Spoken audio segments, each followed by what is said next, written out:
Hi there, my name's Grace Bisogno, and today I'm going to be exploring the stripped human rights of immigrants and the major suppression of their voices that the lack of voting rights has created. So, when I was younger, I had the brightest idea of what I thought America was.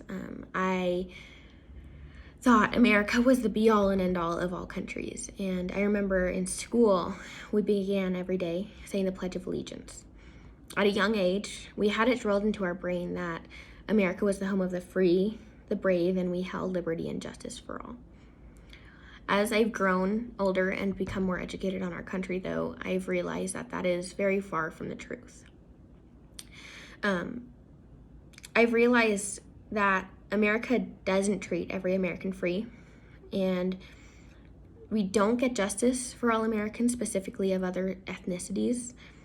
And we don't let immigrants be free within our country, and we don't get justice for them. So the United States alone has more immigrants than any other country in the world, and we're about at 40 million, states Abby Budaman. It has been shown and established that within human rights documents, no human can be considered illegal, and they can't be outside of the protection of the law, states ACLU. Although, despite the principle that the abuse and discrimination is a violation of human rights, it seems that America has worked harder and harder every day to violate the human rights of immigrants. Since 2017, America has built 40 new detention centers. These immigrants are being tortured, beat, raped, and much more within these centers, states Human Rights Watch. As of 2021, the Trump administration has requested taxpayers to fund ICE with $4.1 billion more to expand the capacity of these detention centers to 60,000 people. These detention centers are inhumane, and the access to medical treatment is close to non-existent. Imagine 60,000 people locked in cells, no medical treatment, and during a pandemic that is killing countless people every single day. Another really important topic that is within this kind of umbrella is asylum seekers. And they are very important because asylum seekers are those who are escaping their home countries to get away from horrendous situations that they could lose their lives to. The only way out is to a different country. These individuals are fleeing their countries in hopes to be granted status.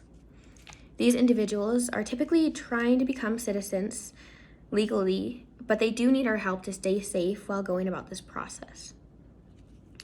And although it's a way of immigrants to go about this situation correctly, America has made it very difficult to do so. More than 70% of people held in these detention centers are under the New Orleans field office.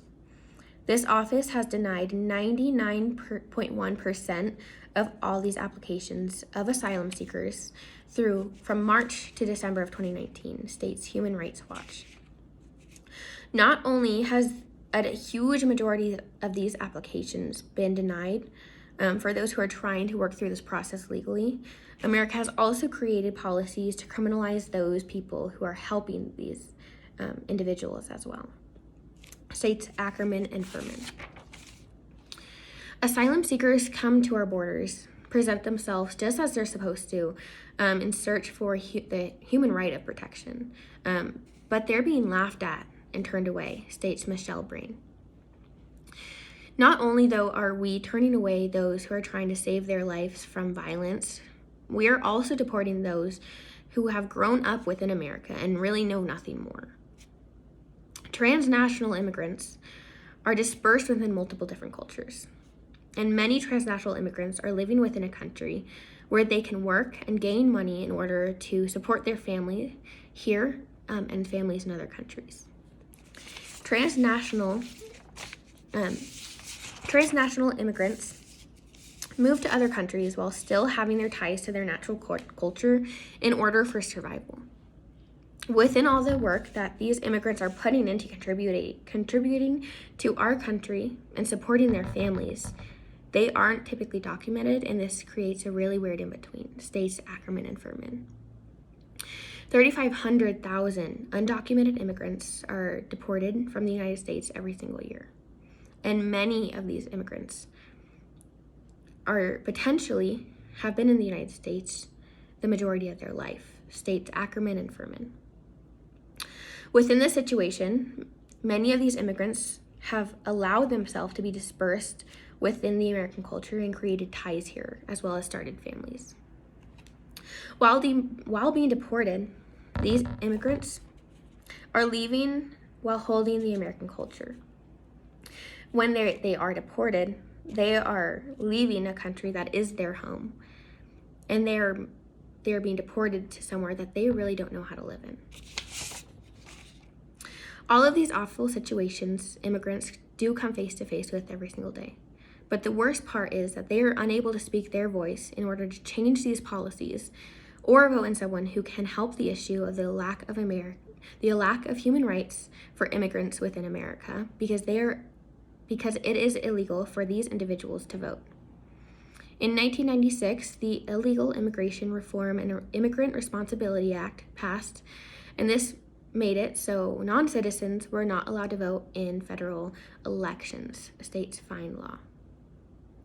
The huge issue with this is that those who are voting on these issues don't ever come in contact with the issues that immigrants come face to face with every day. We are blocking those voices that do matter in order for these situations to stay the exact same. I know this is tiring, states Michelle Brain. But you know what's even more tiring? Immigrants that are fighting for their lives every single day just to get to America, to be locked up in cells and tortured, to walk across the world to come to America just to be treated like an animal and stripped of all human rights. Those immigrants walking hundreds of thousands of miles believe that the possibility of getting to America just to be detained at the border and sent back is worth it just to have the possibility of having their life that they are searching for here. So the question is, how could America ever be great when the human lives that are here are being stripped of human life? The human lives are being stripped of their human rights. Thank you so much.